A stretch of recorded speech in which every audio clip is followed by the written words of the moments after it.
Hello वालों, स्वागत है आपका आज की नई वीडियो में। आज मैं पढ़ने जा रहे हैं एविडेंस लॉ का एक और इम्पोर्टेंट टॉपिक जो कि है न्यायिक अपेक्षा से आप क्या समझते हैं। एविडेंस लॉ का एक और इम्पोर्टेंट टॉपिक जो कि है न्यायिक अपेक्षा से आप क्या समझते हैं। वे कौन कौन से तथ्य हैं जिनका न्यायालय में न्यायिक अपेक्षा लेना चाहिए, जिसे हम लोग जुडिशियल नोटिस कहते हैं। न्यायिक अपेक्षा जो अपेक्षा होती है, जुडिशियल नोटिस का सिद्धांत आपके लिए बहुत ही रोचक और समय बचाने वाला विषय है। ठीक है, साक्ष्य विधि का एक सामान्य नियम है, जो पक्ष किसी तथ्य का दावा करता है उसे क्या करना होता है, साबित करना होगा। लेकिन न्यायिक अपेक्षा इस नियम का एक बहुत बड़ा अपवाद है। ठीक है, मतलब जो साक्ष्य विधि एविडेंस लॉ का एक सामान्य सा रूल है कि जो तथ्य किसी बात का दावा करता है या बात का दावा करता है तो उसे ही वो क्या करना होता है, साबित भी करना होता है। लेकिन जो ये न्यायिक अपेक्षा है वो उसका बहुत बड़ा अपवाद है, जैसा कि आपने उल्लेख किया, क्योंकि भारतीय साक्ष्य अधिनियम शुरू हो गया है, उसी के आधार पर पढ़ेंगे। न्यायिक अपेक्षा से आप क्या समझते हैं, मीनिंग ऑफ जुडिशियल नोटिस। न्यायिक अपेक्षा का अर्थ देखते हैं। न्यायिक अपेक्षा का अर्थ देखें तो वे तथ्य जिन्हें साबित करने की आवश्यकता नहीं है, वे तथ्य जिन्हें साबित करने की आवश्यकता नहीं है वो क्या होते हैं, न्यायिक अपेक्षा। वो तथ्य जिन्हें साबित करने की आवश्यकता ही नहीं होती उन्हें न्यायिक अपेक्षा या जुडिशियल नोटिस कहते हैं। कुछ तथ्य इतने जाहिर, सार्वभौमिक या आधिकारिक होते हैं कि न्यायालय मानकर चलता है कि वह सत्य है। क्योंकि कुछ फैक्ट्स ऐसे होते हैं जो इतने जग जाहिर हो चुके होते हैं, सार्वभौमिक होते हैं और क्या होते हैं, इतने ज्यादा आधिकारिक होते हैं कि न्यायालय यह मानकर चलता है कि वे सब सत्य हैं।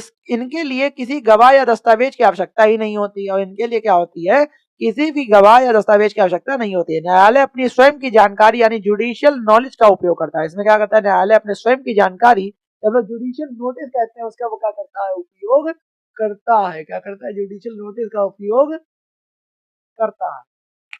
ठीक है, समझ में आ गया। तो देखते हैं पुराना कानून इसमें क्या था, एविडेंस एक्ट में कौन सी धारा के अंतर्गत था, ये धारा 56, 57, 58 में यह प्रावधान था, पूरा 56, 57, 58। लेकिन नया कानून बीएसए में ये अध्याय 6 या चैप्टर 6 की धारा 51, 52, 53, सेक्शन 51, 52, 53 के अंतर्गत ये आता है। धारा 51 बीएसए क्या कहती है, जिस तथ्य की या फैक्ट की न्यायालय न्यायिक अपेक्षा करेगा उसे साबित करना आवश्यक ही नहीं है। वे तथ्य जिनकी न्यायालय को न्यायिक अपेक्षा लेनी चाहिए वो 52 में बताया गया, धारा 52 बीएसए में। भारतीय साक्ष्य अधिनियम की धारा 52 पुराना सेक्शन 57 था, उन तथ्यों की एक सूची प्रदान करती है जिन्हें साबित करने की जरूरत नहीं है। ठीक है, एक सूची वो पहले से प्रदान करती है जिन्हें साबित करने की जरूरत नहीं है। न्यायालय इन निम्नलिखित तथ्यों को न्यायिक अपेक्षा करेगा, जैसे शॉल टेक नोटिस। भारत में प्रवर्तित सभी कानून, जितने भी प्रवर्तित सभी कानून है, भारत के राज्य क्षेत्र में लागू सभी विधियां, जितने भी कानून है, सेंट्रल स्टेट लॉ, वो पहले से ही पता होता है। लोक उत्सव हो गए, उपवास हो गए और अवकाश है सरकार द्वारा राजपत्र है, गजट जिसे हम लोग कहते हैं। ठीक है, गजट जो होता है लागू होता है राजपत्र में, अधिसूचित छुट्टियां और उत्सव हो गया। देशांतर और भौगोलिक विभाजन। दुनिया के देशों में भौगोलिक स्थिति, समुद्र और भारत के राज्य क्षेत्र। भारत सरकार के साथ शत्रुता, किन देशों के साथ भारत की युद्ध या शत्रुता चल रही है, आधिकारिक मान्यता प्राप्त है। न्यायालय के अधिकारी और सदस्य। न्यायालय के अधिकारी कौन है, वकील और वे लोग जिन्हें कानून अदालत में उपस्थित होने का अधिकार है। ठीक है, संसदीय कार्रवाइयां देखें, भारत की संसद या राज्य विधानसभाओं की कार्रवाइयां हो गई। हस्ताक्षर और मोहरें हो गई, राष्ट्रपति, मंत्रियों या अन्य उच्च अधिकारियों के आधिकारिक हस्ताक्षर और सरकारी मोहरें, सील्स। और समय और मार्ग के नियम, जैसे समय की गणना या कैलेंडर हो गया, या सड़क या समुद्र पर चलने के नियम, ये सब तो पहले से ही न्यायिक अपेक्षा के अंतर्गत आते हैं। इन सब की लिस्ट वो पहले दे देता है न्यायालय। प्रक्रिया और साक्ष्य, सेक्शन 52 में दिया गया प्रोविजो, यदि कोई पक्ष न्यायालय के किसी तथ्य की न्यायिक अपेक्षा करने का अनुरोध करता है, यदि कोई पक्ष है वो न्यायालय से कोई एक फैक्ट है उसकी न्यायिक अपेक्षा, जुडिशियल नोटिस करने की क्या करता है, अनुरोध करता है, तो न्यायालय तब तक ऐसा करने से मना कर सकता है जब तक कि वह पक्ष उस तथ्य से संबंधित कोई पुस्तक या दस्तावेज पेश ना कर दे। मतलब उसे कुछ ऐसा दे दो जिससे वो ये करने के लिए मजबूर हो जाए। यदि आप चाहते हैं कि न्यायालय किसी विदेशी पंचांग कैलेंडर की अपेक्षा करे तो आपको वह पंचांग अदालत में दिखाना होगा। मतलब पहले वो चीज लेके आओ, तभी तो हम बोलेंगे इस पर, इसको देखभाल करो, एक बार फिर से देख लो। स्वीकृत तथ्य यानी एडमिटेड फैक्ट्स देखें, सेक्शन 53 के अंतर्गत। पुराना था सेक्शन 58, अब 53 है। उसके अनुसार देखें, यदि कोई वाद के दौरान दोनों पक्षकार किसी तथ्य को स्वीकार कर लेते हैं, कोई बात चल रही है उसके दौरान क्या हुआ, दोनों जो पक्षकार थे उन्होंने किसी तथ्य या फैक्ट को स्वीकार कर लिया, लेकिन या मौखिक रूप से, तो उसे भी साबित करने की कोई भी आवश्यकता नहीं। अब तो स्वीकार ही कर लिया, बार बार क्या साबित ही करते रहोगे। ठीक है, महत्वपूर्ण केस लॉ देख लो, बहुत ज्यादा इंपॉर्टेंट होते हैं। कैसे, पहला है ओनकारनाथ विद दिल्ली एडमिनिस्ट्रेशन, 1977 का मैटर। सुप्रीम कोर्ट ने स्पष्ट किया कि न्यायिक अपेक्षा का उद्देश्य अदालती कार्रवाई को सरल और त्वरित बनाना है। सुप्रीम कोर्ट ने स्पष्ट किया था कि न्यायिक अपेक्षा जुडिशियल नोटिस का जो उद्देश्य है वो अदालती जो कार्रवाई होती है और जो सरल, उसको सरल बनाना तो सिंपल और मतलब थोड़ा तेज बनाना है।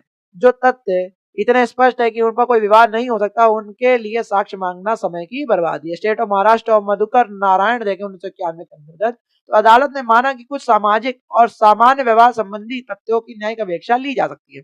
अदालत ने माना कि कुछ सामाजिक और सामान्य व्यवहार संबंधी तथ्यों की न्यायिक अपेक्षा ली जा सकती है, लेकिन आपराधिक मामलों में गंभीर तथ्यों की अपेक्षा करते समय सावधानी बरतनी चाहिए। लेकिन जो आपराधिक मामले हैं उनमें गंभीर तथ्यों की अपेक्षा करते समय सावधानी बरतनी चाहिए। Executive committee of Vysya degree college, executive committee थी किसकी? वैश्य डिग्री कॉलेज की। वजह लक्ष्मी नारायण, जो लक्ष्मी नारायण का मैटर था, इस केस में स्पष्ट किया गया कि अदालतें सरकारी अधिसूचना या नोटिफिकेशन की न्यायिक अपेक्षा लेने के लिए क्या है? बाध्य है। ठीक है। और एंड में हम लोग आते हैं जिसमें कहता है बीएसए 2023 के नया दृष्टिकोण क्या रहा कि नए कानून की तकनीकी बदलावों को ध्यान में रखते हुए न्यायिक अपेक्षा का दायरा और अधिक महत्वपूर्ण हो गया। कैसे कि डिजिटल गजट हो गया, फिर सूचना का अधिकार। डिजिटल गजट देखें, अब सरकार के डिजिटल राजपत्रों की अपेक्षा भी उसी प्रकार से की जाएगी जैसे प्रिंटेड गजट की होती थी। और सूचना का अधिकार देखें, चूंकि अब जानकारी आसानी से उपलब्ध है, न्यायालय डिजिटल स्रोतों से प्रमाणित तथ्यों की अपेक्षा करने में अधिक सक्षम है। एंड में कंक्लूजन क्या कह रहा है कि न्यायिक अपेक्षा का सिद्धांत प्रमाण की आवश्यकता नहीं, नो नीड टू प्रूफ का सूत्र पर आधारित है। और भारतीय साक्ष्य अधिनियम 2023 की धारा 51 से 53, जो पहले था 57 मतलब 56 57 58 था या शायद 57 58 59 था, पुस्तक के प्रावधानों न्यायालयों को यह शक्ति देते हैं कि वे सर्वविदित तथ्यों पर समय नष्ट ना करें। एक वकील के रूप में आपको ये पता होना चाहिए कि कब साक्ष्य पेश करना है और कब न्यायालय से केवल न्यायिक अपेक्षा का अनुरोध करना है। इतना आपके अंदर कॉमन सेंस होना चाहिए। और यहाँ पे हम लोग का ये टॉपिक समाप्त हो गया। मेरे हिसाब से आपको समझ में आ गया होगा कि इतना ज्यादा टफ टॉपिक नहीं था, सिंपल सा टॉपिक था। और नहीं समझ में आया तो आपको पता, आपको क्या करना है, 1.5x की स्पीड पे लगा के एक बार वीडियो को देखना, आपको बहुत अच्छे समझ में आ जाएगा। ऐसी वीडियो आते रहेंगे आपके एविडेंस लॉ के लिए। तब तक जय हिंद, जय भारत।